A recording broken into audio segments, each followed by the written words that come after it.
پر لیکن جب مدینہ چھوڑتا ہے نا آنکھوں میں آنسو آ جاتے ہیں. وہ مدینہ جسے معتمر چھوڑ نہ پائے, وہ مدینہ جسے حاجی چھوڑے تو اس کے آنکھوں سے آنسو نکل آئے. حضرت امام حسین تو وہی پیدا ہوئے تھے, 56 سالہ زندگی وہی گزاری تھی, مسجد نبوی میں کھیلے تھے, مدینہ کے گلیوں میں کھیلے تھے. اللہ اکبر. اب بتاؤ وہ رات کے سناٹے میں 72 لوگوں کے قافلے کو لے کر جب نکلے ہوں گے مدینے کو چھوڑ کر کے, تو ان کا عالم کیا رہا ہوگا؟ کیا ان کے آنکھوں میں آنسو نہ آئے ہوں گے؟ اللہ اکبر. اپنے نانا کے روزے پہ گئے, یا رسول اللہ آج کوفیوں نے بلایا ہے, آج چیلنج کیا گیا ہے, آپ کا روزہ ہم چھوڑ کے. ہاں معتمر جو عمرہ کرنے والے ہیں وہ دعا کرتے ہیں اللہ پھر ہمیں پھر سے بلانا, اور وہ یہی سوچتے ہیں کہ پھر مدینہ جائیں گے. لیکن امام حسین کو پتا ہے مدینہ چھوڑنا کوئی آسان نہیں تھا. کہاں آپ جا رہے ہیں پھر مدینہ کبھی نہیں آئیں گے. ان کی شہادت تو پہلے ہی پوری دنیا میں پھیل چکی تھی. اللہ اکبر. چھوٹا سا قافلہ لے کر مکہ المکرمہ پہنچتے ہیں, اور وہاں شعبان المعظم کے مہینے میں, اور پھر وہاں رمضان میں رہتے ہیں, شوال میں رہتے ہیں, ذی القعدہ میں رہتے ہیں.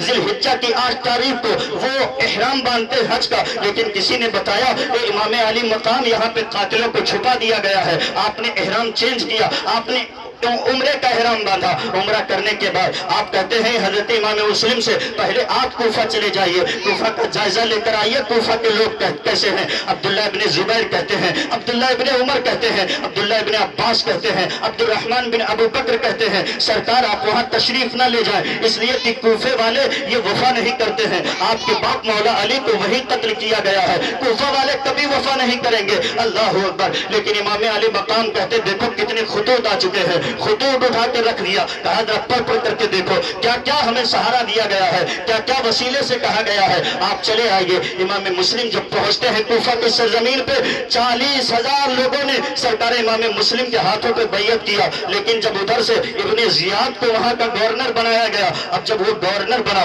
اس نے کہا کہ جن کے گھر سے امام مسلم ملیں گے ان کے گھر کو تباہ کر دیا جائے گا, ان کے گھر کو برباد کر دیا جائے گا, ان کی بیویاں بیوہ ہو جائیں گے, ان کے بچے یتیم ہو جائیں گے. اللہ اکبر. جن کے پیچھے 40,000 لوگوں نے مغرب کی نماز پڑھی ہو, دوسرے دن جب وہ نماز کے لیے نیت باندھتے ہیں اور سلام پھیرتے ہیں تو دیکھتے ہیں کوفہ کا کوئی انسان نہیں ہے, کوفہ کا کوئی انسان ان کے پیچھے نہیں ہے. اب کوئی اپنے گھر میں پناہ دینے کے لیے بھی تیار نہیں ہے. اللہ اکبر. وہ خط لکھ چکے تھے سیدنا امام علی پاک کو کہ آپ تشریف لائیں, یہاں کا ماحول اچھا ہے, ماحول سازگار ہے. امام پاک حضرت امام حسین اپنے قافلوں کو لیے ہوئے مکہ المکرمہ سے نکلتے ہیں اور آگے بڑھتے ہیں. ایک جگہ پہنچتے ہیں تو لوگوں نے آ کے بتایا کہ آپ کے بھائی امام مسلم کو قتل کر دیا گیا ہے. اللہ اکبر. لوگوں نے کہا تھا حضور یہاں سے پلٹ جائے, یہاں سے آگے نہ جائے, امام مسلم کو قتل کر دیا گیا ہے, شہید کر دیا گیا ہے. امام پاک رضی اللہ تعالیٰ عنہ کہتے ہیں نہیں ہم پلٹیں گے نہیں, جو رب کا معاملہ ہوگا ہم برداشت کر لیں گے.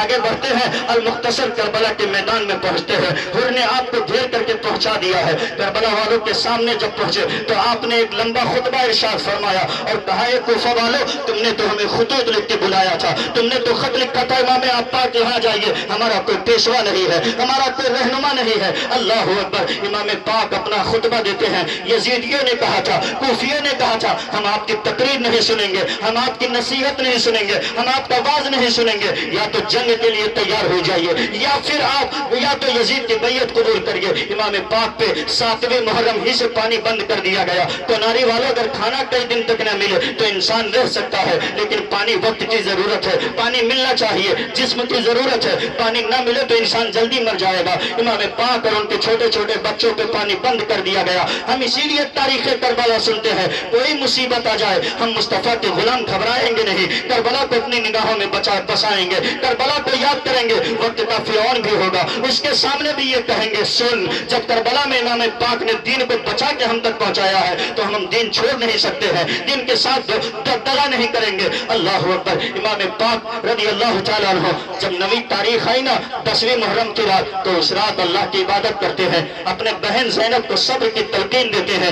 صبح سویرے عباس علم بردار گئے ہیں, بازو کٹ گئے ہیں, علی اکبر گئے ہیں, انہیں شہید کیا گیا ہے. مولا علی اصغر کو بے دردی کے ساتھ شہید کر دیا گیا, کوئی نہیں بچا. اب امام پاک رضی اللہ تعالیٰ عنہ کربلا کے میدان میں پہنچے, پھر سے خطبہ دیا. لیکن اس کے بعد ابن زیاد ابن سعد کہتا ہے لڑنے کے لیے تیار ہو جائیے. امام پاک ذوالفقار حیدری لے کر آگے بڑھتے ہیں, لیکن ایک بارگی حملہ کیا گیا امام پاک سجدے میں، اور جیسے سجدے میں پہنچے آگے ایک بدبخت پڑھا، آپ کے سر کو تن سے جدا کیا۔ انا للہ و انا الیہ راجعون۔ اسلام زندہ ہوتا ہے کربلا کے بعد۔ السلام علیکم۔